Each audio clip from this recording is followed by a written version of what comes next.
chicken แม่นดุสบายดีพ่อแม่พี่น้องมาทุกคนเด้อมื้อนี้มาบ้านป่าบ้านดุงเอาอันนั้นเอาเฮ็ดมาให้เอื้อยเพิ่นไปหาแล้วก็เลยว่าเอามาให้เพิ่นแกงกินได้เฮ็ดจากอันนั้นเฮ็ดจากอันนั้นโคนเกิดเองเฮ็ดนางรมหั่นแหละก็เลยว่ามาสู่เรากินเข้าไปบีบเบิ่งดุบีบแกรนมาเบิ่ง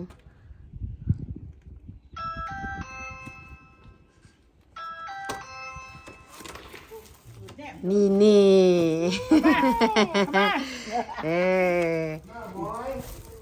มาโอ้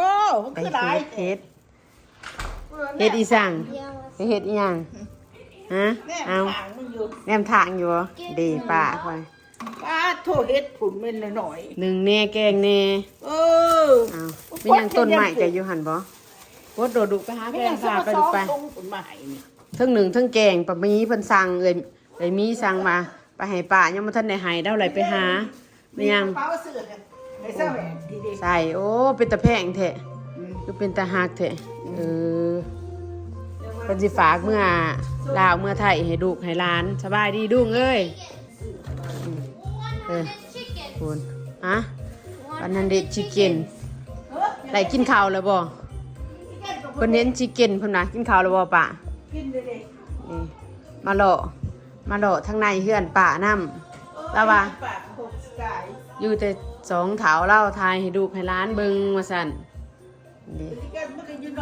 ชิคเก้นอยู่นอกคุณอันเด็กไข่ไก่ดังเมื่อจะเอาไหเอาใส่ยังหน่อยโอ้ยบัดนี้ก่อนยังบ่ทันได้เมื่อโดดหรอกยังจะเช็ดยังกินเฮ็ดหอนคอนใหม่มาพี่กระเด็นมาห่าวนี่งามหลายถ้าเจ้าเดินมาคุณคุณละซืนแม่นอีหยังโอ้มาขึ้นสั่นเทิงเบิ่งอีกสั่นเทิงสองเถาโอ้คือหนองทรายเด้าเห็นบ่โอ้แต่นักห้องอย่าคือไปทางคนบ้านเฮาเนาะอันสิว่านักห้องโอ้เราซื้อพ่วงมันละวันออกแล้วมาเกิดโอ้ตาแม่อย่าคือออกไปทางเราเฮาเนาะค่ะสิว่าแม่นดูเพิ่นสิไปนำกระเด็นผ่าเพิ่นมาเอาไปแม่นป้าพาขึ้นสั่นที่2upstairs What is this? What is this? upstairs เด้กระเด็นมาก็กระเด็นผ่าWhen you are up and down up and down นี่สั่นที่2เราโอ้โหปูวันเนี่ยเขาเดินกับปูวันไปบ่มีไผอันอยู่น้ำเพิ่นมีจักห้องป้าอยู่สันเทิงนี่บ่นี่ห้องที่1ห้องใหญ่ห้องสักครับห้องใหญ่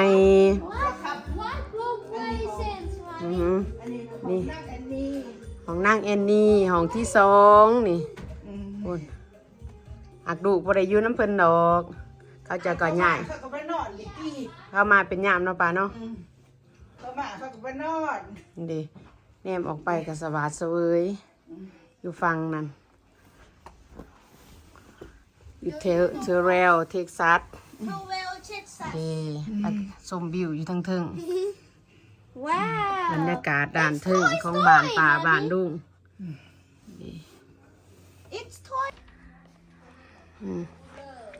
เราพามาเบิงอย่า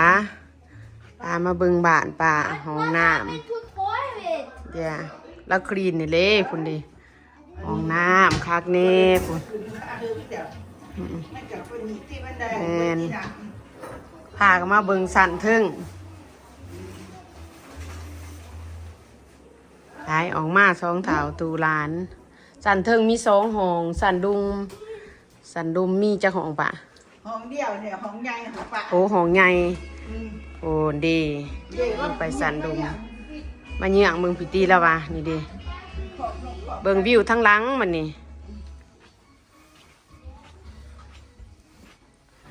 ดีได้ส้มวิวทั้งหลัง ของนกขอบไก่ มีโขกนี่ เพื่อนหลังบ้าน เพื่อนหลังบ้านไปเก็บเครื่องเนอกตอนนั้น มีอันนั้นมีแต่ What ตู้ the เย็น heck? ใส่ปลาใส่หยังไว้อยู่ อยู่เจอเพื่อน 2-3 นี่ หน่วย บัดตัวนั้นเป็นเพื่อน อันนั้นของเขามีดดหัน ตัวนั้นของเขาบัดของเฮาหันเป็น อันเพื่อนนกคุม อืม อันนั้นตัวนั้นนกเขา นกขุม ขุน นก ไก่ เขา อืม ดีเราเฮ็ด เฟี ไว้ ยงหัวอันตีของเขา เพียงหัวของเฮาอันนั้นแมน ของเขาเฟียง ข หั อ ว งเขา ของ ตัวฝั่งนั้นอันนั้นมันกรีนฮาวเด้าหันตัวดังนั้น อืม กันอยู่สั่นเทิงจะเห็นแบบนั้น Hey, we're going. เออนี่มาบ้านแกรนมาเพิ่น เออ ไปโตส้มสันดุมบัดนี้Let's Let's go down. go downstairs หาจุเด่นกระมวลเพิ่นนั่นติ เพื่อนกูก็ไม่ได้มีอันนี้ว่า โอ้ยสิเป็นอีหยังบักคักๆหนึง Oh, sweet. Until the อื year. ม ป่าเขาก็ไม่ได้มีอันนี้ บอลเอ็กซ์ไซส์แล้วนี่บอลนี่บอลเอ็กซ์ไซส์ร้านก็เล่นน้ำกลนเลยอยู่ นี่เป็นห้อง This is โอ้เสือเพิ่นมาแต่นิวเยียร์เลยนี่ this is เสืออันจีนโคน this is uncle. ของแกรนมาดุของแกรนมาThe nigga ของ called แกรนมาของแกรนผ้าโอ้ห้องกว้างห้องควางพุ่นดิ This is the bathroom. เครื่อง ลุ นุ่ ง ง ลูกมึงป่าพี่ ไปเบิ่งเครื่องรุ่งเครื่องป่าอีกว่าซั่น Toilet face. ไม่ว่าจะว่าอีกอย่างนี้ ดีอ้าวพาไปเบิ่งเบิดแล้วบัดนี้พี่น้อง ห้องไหนอยู่กับ อยู่กับนี่เบิดพุ่นดิเครื่อง อันนั้นของลูกมึง โอ้พุ่นได้เฮ็ด นี่ก็เป็นของเพิ่นนี่ของเพิ่นเบิดพี่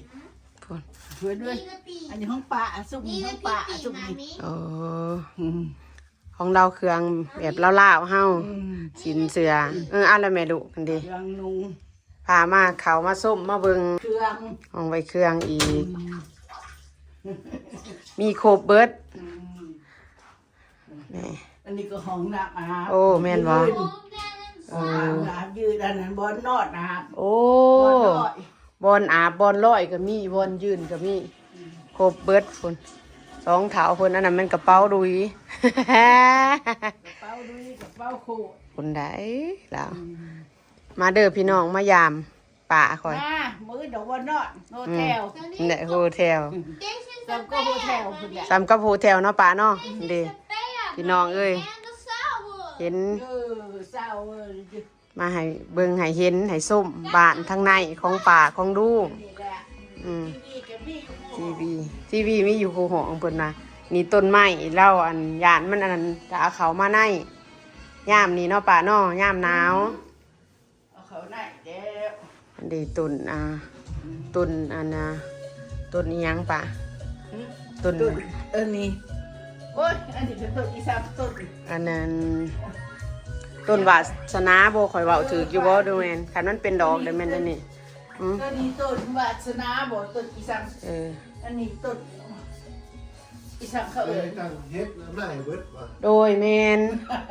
ทั้งหนึ่งทั้งแกง ทั้งหนึ่งทั้งแกงเอามาให้เพราะว่าอันชุดก่อนกับไปหาน้ำกันแล้วก็อันนี้น้ำกันหั่นนะกันสิว่าน้ำกันไปเบิด สองเอื้อยน้องไปหาไปเฮ็ดไปขายไปอีหยังอันนี้มันบอนไว้ตู้ โซ่ ตู้โซ่ห้องอันนี้เป็นห้องกินข้าวเล่าเนาะอือฮึ โซ่ แอร์ไฟบอนนี้ดีบอนเก็บอัน โซ่ ตู้โซ่เล่าดีหมอ โอ้ยนี่ได้เผือก ยังเผือกโอ้กินนะแม่ป่ากินอืมเนี่ยสัจจุเดินกับมะไรไก่อยู่หลังบ้านเรามวนเพิ่น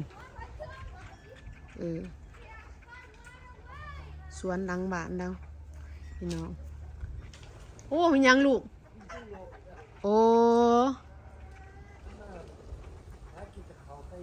อ้นกซุ่มนี่บ่นกดำนี่บ่มันขอกนกแล้วขอกไก่แล้วขอก ไก่ขอกนุกสวนพัก inside ปุ่นเอานกได้หันเราเลี้ยงนกอยู่ในมาเด้อบ่เอื้อยสบายดีแม่นน่ะอยู่ในเด้แล้วกำลังเฮ็ดกินอยู่สิทอดปลาหมีไอ้มีกะมีกะอีกซองหนึ่งป้าไอ้มีกะซองวิดีโอได้นี่โทรทัศน์พัดโทรทัศน์พัดลมตู้เย็นเมนอ่ะมาพี่แล้ววะมาหาพี่สอกพี่เสิร์ฟพี่ดี ตู้เย็นใส่พลังบิด ใครมันสิเต็มอยู่ฝุ่น เต็มตึงเป็นบอกพี่ตู้เย็นอยู่นอกมันก็มีอีกเอา เต็ม โอ้เต็มเบิดปันนี้เต็มเบิดอันนั้นก็มีอันนี้ก็แมนเบิกอยู่ว่าป่ะว้าวโทรทัศน์พัดลมตู้เย็นครบ2 เถา ต้องกินเบิกติดอีกแล้วไม่เฮ้ยยังเต็มอยู่ตี เต็มเบิด ที่อาหารการกินคัดเขาอันนี้3 เดือนก่อนถึงพวกอื่นเขากินว่าตายเราก็ด่าเอา บาสันๆเนาะ มันสิอึดยัง เพราะว่าเฮาเอานี่ปลาไว้จะสิทอดปลาเดี๋ยววัน ท นี้ อดปลานี่ไปทอดปลาไปให้นั่งแสง โอ้ทอดปลาตำมะฮุง บ่ถอดปลาไปให้เราก็สมผักกาด โอ้จะเฮ็ดสมผักกาดเองเหรอ เฮ็ดไว้หันสิไปให้เพิ่น เออ ยังบ่ได้ถอด มันเป็นทอดปลานี่แล้วก็หาเองนะ เอ้ยปลาหาเองติ ปลากด โอ้คือบ่เห็นเบิ่ง ทอดปลากดแล้วก็ตำมะฮุงมันก็แนวเสพเนาะอาหารบ้านเฮาไปเบิ่งสวน เขาไปทางนั้น รู้ ว่าเขาไปทางนั้น เขาไปอยู่น้ำกระดานผาเด้อดุอยู่น้ำกระดานผา ว่าเขาไปไหน สีมาเบิ่งสวนแล้วอีกโดนมาเธอหนึ่ง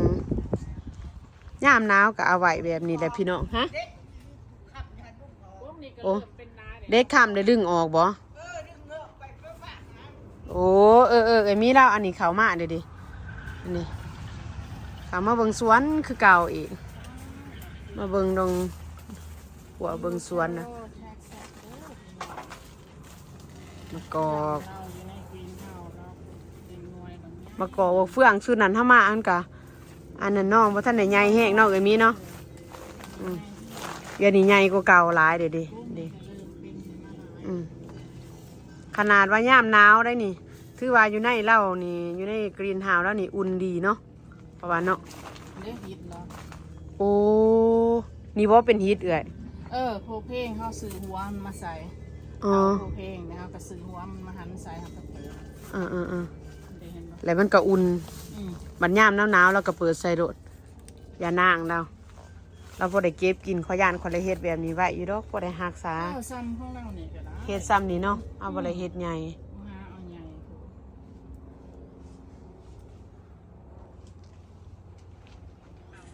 อย่านี้ซองเอื่อยข่อยกำลังดังในซองนี่พี่น้อง สบายดีพี่น้องฝากซองในเด้อพี่น้องซื้อเลล่า USA Texas กี่หูเดินพวกเป็น โอ้หอมดอกบักขี้หูดเขาว่าสิหอมแม่นอยู่ไปย่างเขามายังเหลือหอดปีโตไปพุ่นเพราะว่าฮะ เพื่อนเขาเพศให้พี่น้องให้มาเบิ่งเงินเบิ่งได้เนาะเงินดังใหญ่ขึ้น เพื่อนในเพจหั่นนะ แค่น้ำที่ไปเบิ่ง อยู่ใส่ เด็ก30นี่เพื่อน อยู่ใส่มีอีกบ่ ซื้ออยู่นี่เลยอีก ซื้อได้บ่ ดังใหญ่เพิ่นเพื่อนดังน้อยก็ไปคือกัน ล้างได้ก็ไปแล้วซื้อแล้วจักดังได้ซะ อยากให้เขา ป้า เขาส่งไปให้ สี่หาล้างพุ่นน่ะเพื่อนในเพจหั่นใด เป้เพื่อนชอกนั่งหลังหนึ่งอยู่อกละหบ้ากระลังบักใหญ่ ป้าฟังเอาเด้อพี่น้อง หลังเพิ่นอยู่เด่นนี่กระดาษหนึ่งด่านปลายคนนี้ ป้าโทรลูกชายแล้วว่าซื้ออยู่นี่เด้อยู่เด็ก30อยู่800,000บางคนบางคนนี้นี่นั่งเอ็นซื้อให้เพิ่น รวมทั้งหมดจักดังดัง วันนี้สิพาพี่พาน้องไปเบิ่งอีกเราสิพาไปเที่ยวเฮือนลูกชายเรา อยากไปยังสว บั น ดโอกาสหน้า อาหารเขากาแฟหานกาแฟกับคนเขาจน ถ่าอยู่ มีจักหารอาหารหันมีจักหาร 6 สาขา7 กาแฟ8 กาแฟยังให้เปิดนะ ว้า อ่านนะยังพันเปิดยังเป็น ยางสนั่นฟันเฟือนเนาะพี่น้องเนาะ นางเอ็นนี่ เพื่อนนาง จะ เอ็ คล้ น อง ดี เปิด รัง อยู่ เลย พุ่นอยู่เมืองเพราะว่า5 พุ่น อันนี้เรา ได้ยินบ่ เพื่อนลูก ให้พ่อแม่อยู่เพื่อนลูกสาวหลาเพิ่น ละหักษาไว้ปัดลูกชายหันเป็นอีกต่างหากลูกชายเราจีแถวอันนั้นแคมเด็กนี่ เต็ม มาเบิ่งตีเดี๋ยวเราว่าถอดป่าใส่ไข่น้ำก็สิเฮ็ดถอดป่าตำบักหุงไปให้อันนังแสง ทอดปลา โอ้ ซื่อ เอื่อยโอ้ ๆทอดปลาตีไข่ใส่หั่นซุป โอ้ กับนั่นหั่นแล้วก็ท่าให้มันเข้ากันเด็กครับ โอ้ ปลากดเนาะ ปลากดที่เราไปตื้อ มันก็เป็นเกลือปลาคนเนาะ เกลือ เกลือหั่นแล้วบ่ได้เกลือยังดอกซ่าเอาเกลือซ่าเกลือซ่าเป็นนัวแล้วก็มันมาทุบไข่ใส่หน่วยหนึงใส่ได้มันก็ปรุง โอ้ ใส่หน่วยหนึงพอดีมันท่าให้มันไป หอมเนาะ ก็หอม กินกับตำบักหุงกระเสบเป็นหยังอันเด้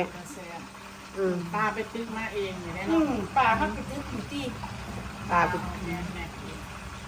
ปลาเหลืองเนี่ยเต็ม เป็นแนวนี้กับหวยเนาะ ก็จะให้ขา หอ เต็ ม ม กุนน้ำลายกันเลยเดี๋ยวนี้ถอดไปให้ลูกชายแล้ว ฮะ เอาบ่บ่ มา อื้อ มาอื้อนี่บ่คอยบ่ฮู้จักกินซ้ำนะไก่มีเด้ซะ แซ่บแซ่บนะ เฮ็ด ซื้อมายังบ่ บ่ขอบใจป้าเอาไว้กินซะจ้ะร้านเฮ็ดกินบ่เป็น สิเอาขูดเฮาก็เฮ็ดขัวใส่ชิ้นหมูใส่หยังนะ อืมมันก็แซ่บ แซ่บอยู่ ป้าเอาไข่ให้เอามันให้ขอบใจหลายๆเด้อป้าเด้ออยู่ดีมีแห้งสุขดีปีใหม่ ไป ไปเมื่อก่อนเด้อ จริงๆมีแห้งเด้อ ไป เด้อ โดย เมื่อก่อนเด้อ ก็ไข่แย่มีร้านเลย โดย เมื่อเด้อป้าเด้อไปเจริญโกโฮมดูไป ไ